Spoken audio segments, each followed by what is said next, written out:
Hey guys, I'm back for my second video of the day. Um,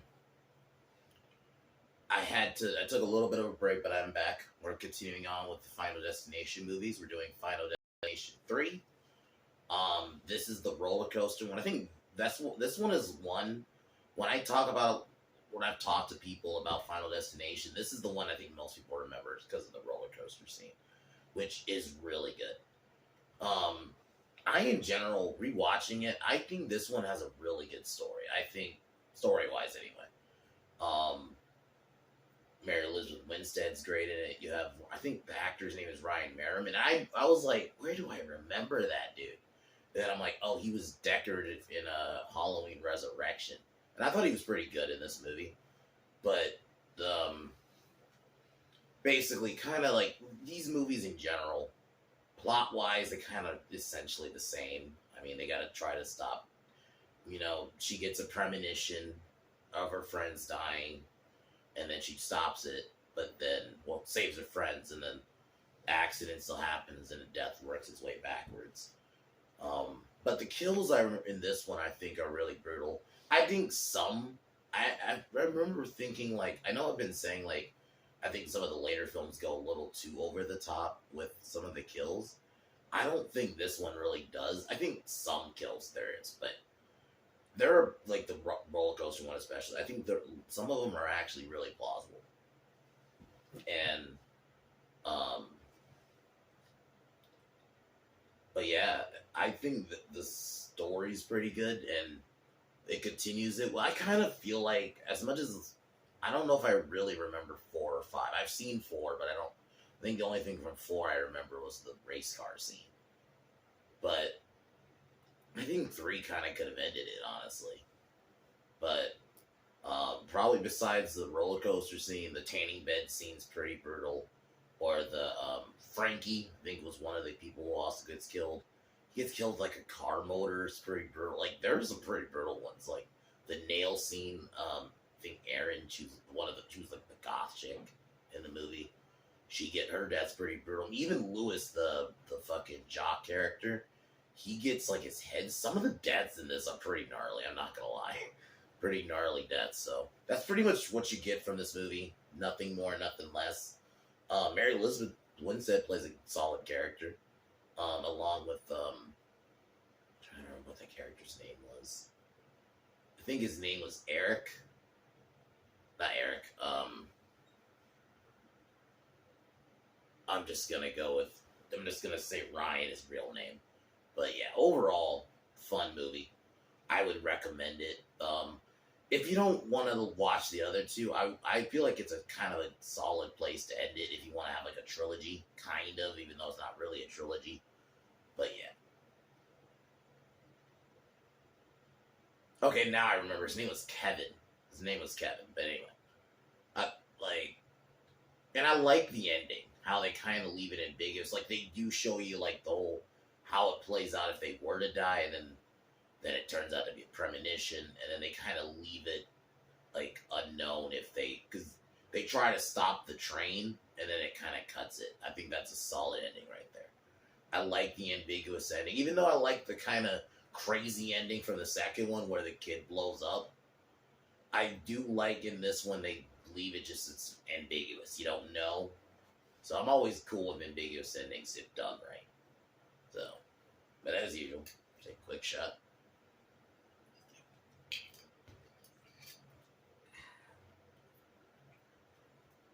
And take a hit and we'll get started.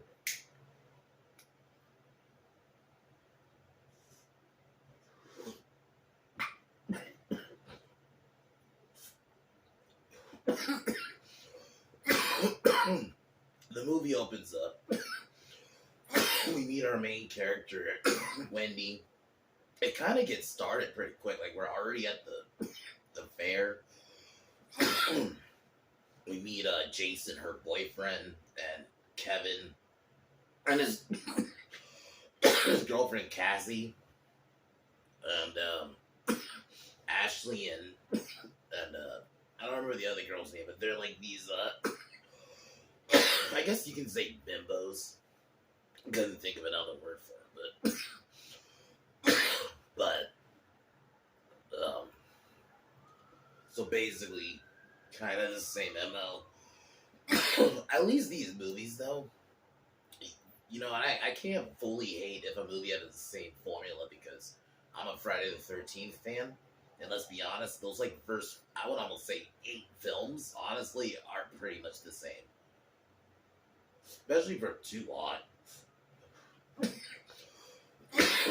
But it's just different victims, so I don't have a problem with that in this. So she starts having bad signs and stuff like that, but she acts like everything is fine, and then cue the premonition scene where they get on the roller coaster, and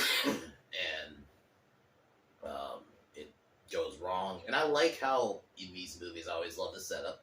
How you see like the little things, like the one of the pipes broke, and they like really pay attention to that. And then the roller coaster starts going, and then people speak in cameras, but then it starts going wrong. And this scene fucked me up when I was watching. Even it doesn't fuck me up like that now, but it's still like, holy shit! Like, it does make you like, I don't know about roller coasters, man. But yeah, and I bet at the time it probably really did fuck people up on roller coasters, and I'm not wanting to ride it for a while. And I thought that scene was done well. It's probably not my favorite opening. I still think 2. It's probably my favorite opening kill scene, just because like the way they did that accident in the film. I thought this scene though was still pretty done well.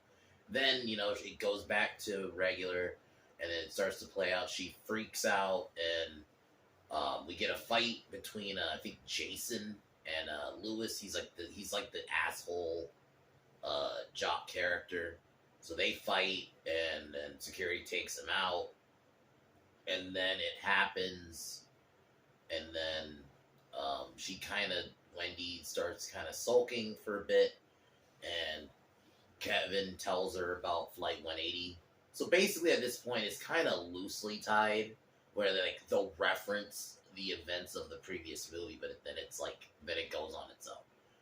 Then she starts putting 2 and 2 together, and while this is happening, Ashley and her sister Julie and her have an argument, and then Ashley and her friend go to like a tanning salon, and this is probably my second. Actually, this might be my favorite kill of the movie, just because the way it's executed mainly. So the main guy puts a thing that a doorstop, which is realistically, this is dumb as fuck. He puts some kind of cream thing as a doorstop, which that's dumb because all that would do is just you're forcing the shit to squeeze out, and that's just gonna propel the door to close, and that's what ends up happening. So, and then one of the girls sneaks in an icy, just an equivalent of I guess the film equivalent of an icy. And I like the million ways. I always love the setups of how are they gonna die, and then they play Roller Coaster, ironically, which I'm not gonna lie, I always think of the Beavis and Butthead movie when I think of that song. And Wendy starts having premonitions, and then not premonitions, but she starts having that feeling that people are gonna die. So she tries to call them, but they don't answer, and they have their earbuds in, and then this the water droplets from the drink start seeping to the electronic, which heats it up, and then it starts getting too hot, and then something causes a thing to fall on top, and then basically it boxes them in, and then the door gets blocked, and everything goes wrong, and they basically burn to death, and the setup, the build up, and it's because then the thing falls that basically blocks them from opening the tan bit, so they can't get out. It's pretty fucked up, man. The brutality of it. So after that, we get a funeral scene. We get the service. Ian kind of causes a scene, and then Wendy and meets up with Kevin, basically they try to figure out what's going on. And I guess this is we kind of get the scene where they kind of tie it back to the previous movies, and then they have to try to stop Frankie. They go to a fast food restaurant. Truck causes an accident, and basically they're locked in the car, and they manage to get out by breaking the window, but unfortunately, the person in front of them gets killed when basically because of the force of the truck. An engine from a car flies out, like a motor flies out, and basically hits Frankie on the head. Frankie I thought he was kind of a funny character. He's basically throughout the film was basically hitting on Ashley and the other girl. He's like a perv, essentially. That was his character. But yeah, he gets his head not chopped up, but like he gets killed with the motor. Then, yeah, this movie goes pretty much after that. Like, they try to stop Lewis and save him, but Lewis isn't listening. Like, he's just kind of not taking them seriously. And I actually think his death's pretty brutal because you think the swords are gonna kill him, and I like that fake out where the swords don't kill him, they fall, but it cuts one of the swords cut the weight, and one of the weights basically crushes his head when he was like celebrating I survived, and then bam. The deaths in this are like holy shit. And so they try to save their friends, Ian and Aaron. They're like the goth people you saw earlier. They work at like a retail store. They try to tell him about the whole death thing. They don't take it seriously. And Death tries to basically kill Ian, but he ends up getting skipped, and it kills his girlfriend. Well, I'll admit, her death's pretty brutal. She gets killed with a nail gun.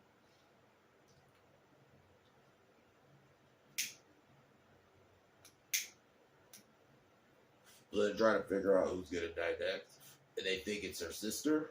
So they go to I think it's called the Tricentennial. Basically, it's like a Revolutionary War kind of reenactment thing. They go there.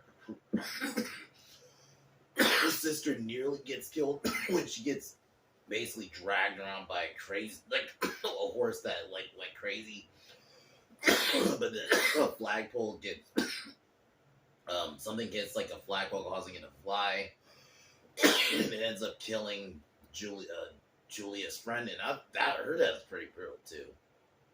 And then Ian is basically yelling at them he blames kind of them for his girlfriend dying, and then he gets killed by a cherry picker. Like, yeah, some of these deaths, man. And the movie is pretty good pacing. Like, it goes. I mean, there's only so much I can really say. Like, the cinematography is good. Like, these movies, I'm not going to be as, analytical, because it's just, you're watching people die for an hour and a half, which a lot of other movies do, but there's, setup, and I think you're more invested in those characters because there's an actual story. You got, the lore behind it and stuff like that. There's not really that with these movies. These movies, you're just watching people die in crazy, gruesome ways. So, that's kind of why I'm not as analytical with these reviews.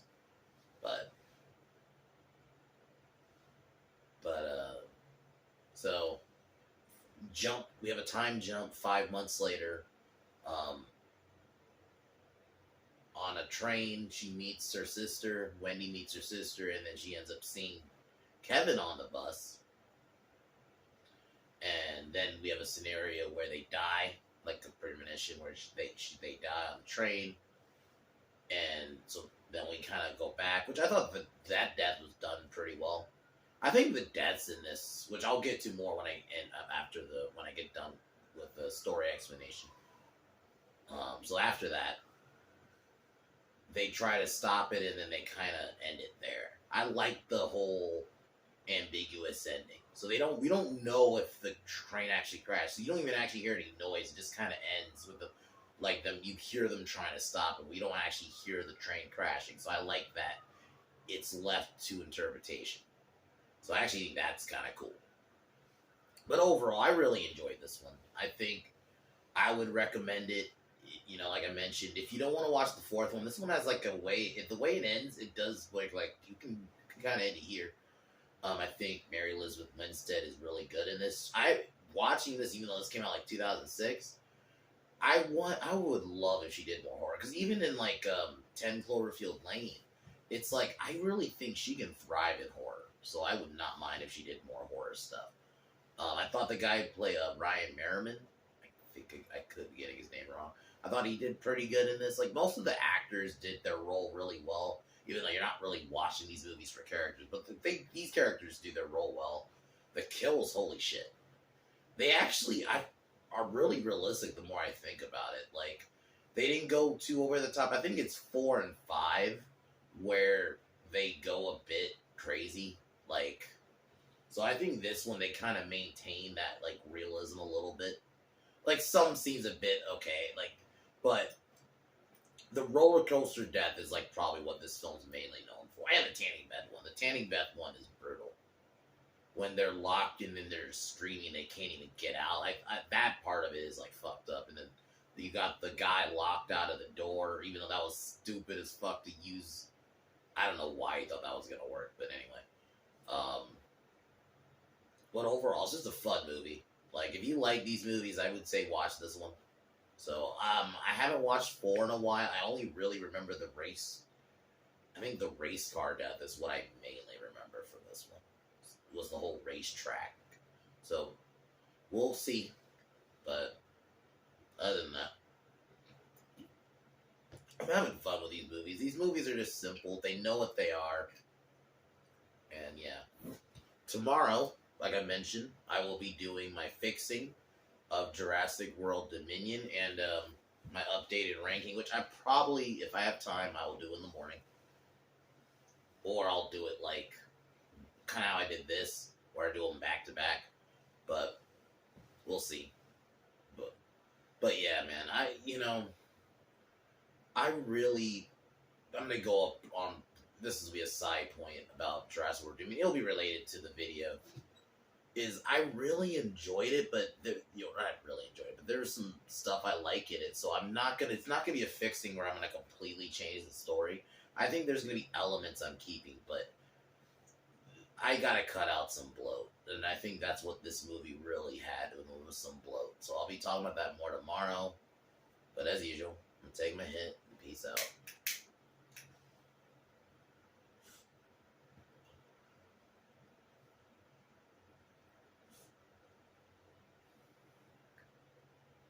But as usual, fuck the Biden administration. I'll talk to you tomorrow.